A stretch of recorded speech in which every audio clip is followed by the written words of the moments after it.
Hi, welcome to part 10. Yes, I remembered part 10 of the Dana build. Now, as you can see, there has been a considerable change. Now, I knew this bit was going to be difficult, and it's always a challenge to get this done. And I'm going to explain what the major challenge was in a minute, but this is quite a lot of fun. I work with cardboard, and it's just old cardboard boxes and masking tape. And then the idea is to try to build up the shape that I want. And then from these shapes, I'll take them away and I'll effectively use them as templates, transfer them to metal, cut the metal, and then work out how to jig it all up so then I can weld it in place, tack weld it in place, and then bead weld it. It is interesting. It's really interesting doing this because you can play with the shape. So, for example, when you look at the reel, well, this is actually an image of the Ditta.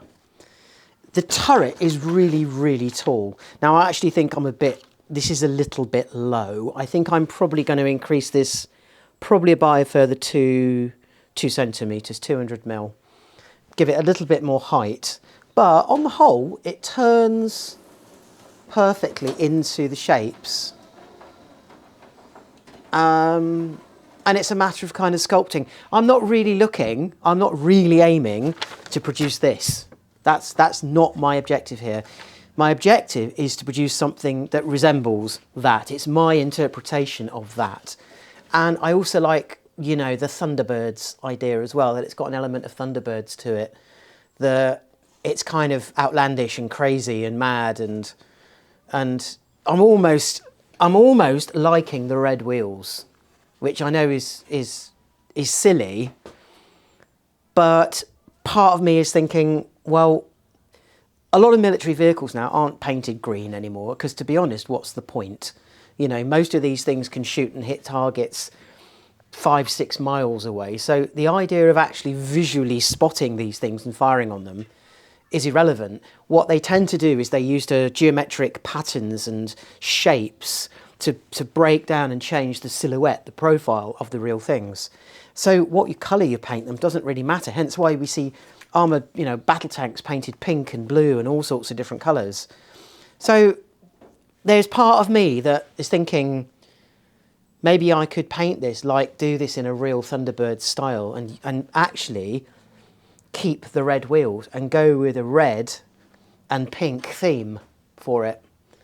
But I am thinking about that, and I'm kind of liking that as well. But anyway, at the moment, as you can see, what I'm doing is I'm literally cutting pieces of cardboard and then working out, once I've got these pieces of cardboard cut and I've got them in place, what I can then do is work out what pieces of metal I can cut. So what I'm going to show you now is one of the big problems I always have building these things. And I'm just going to remove the camera around so you can actually see what it was that I did previous to when I've started cutting things out in cardboard. Now, as you can see, here is the bearing system that turns the turret. Now, it's a nightmare. They're a nightmare to do these things. I've had problems in the past when I've done tanks, and it's the hard bit about all of this is finding centres, and you have to spend hours and hours and hours trying to find these centres to get everything cut perfectly. But in essence, the way it works is this. Now, I'm going to show you. I'm just going to take this piece off.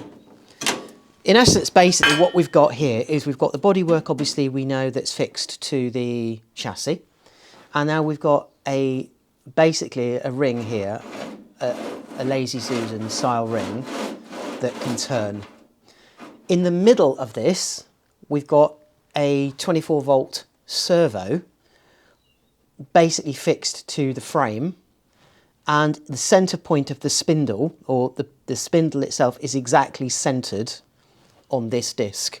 Now, the way that works is on the underside of this piece just attaches to 2 of the uprights on the inner disc, and then we have an engagement collet here that engages on to the, oops, it we go, like that. And then obviously that will be fixed on here. These little nuts will just be put on. I won't put them on fully because it will take too long. Let's just pop that one on there. So you can see now that what happens now, and I've got this rigged up to just a 12-volt power supply and a little receiver.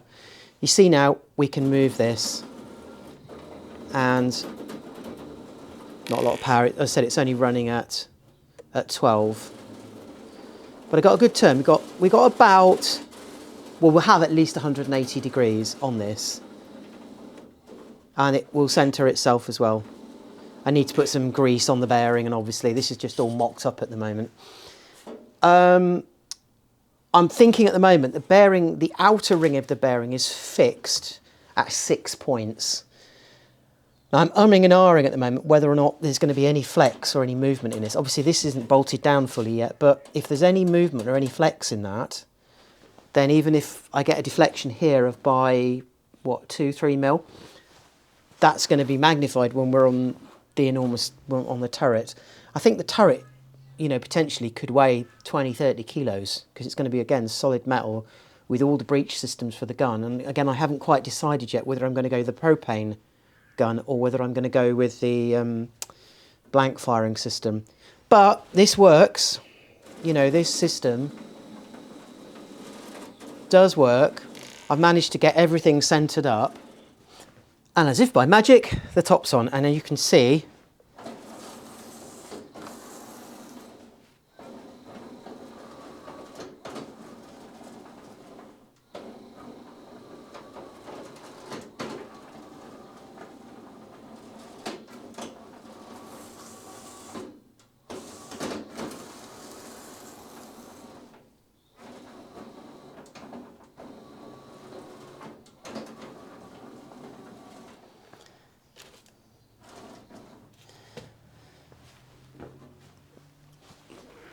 that works quite well.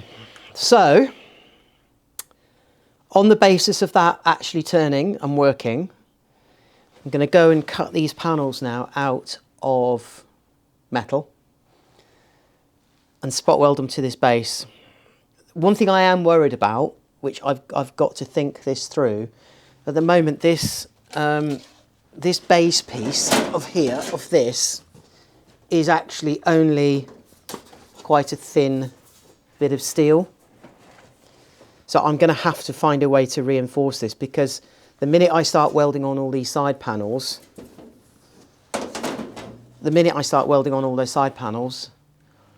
that base is going to just warp. I do like it, I must admit, I do like it a bit higher as well. I think the whole thing works a little bit higher, so I'm going to lift the whole thing up. So I'm going to extend this panel actually down a lot bigger, because it does look nicer a little bit higher than when it sits low. Anyway, there you have it. I'm going to go and cut the panels, and then I'll see you next time.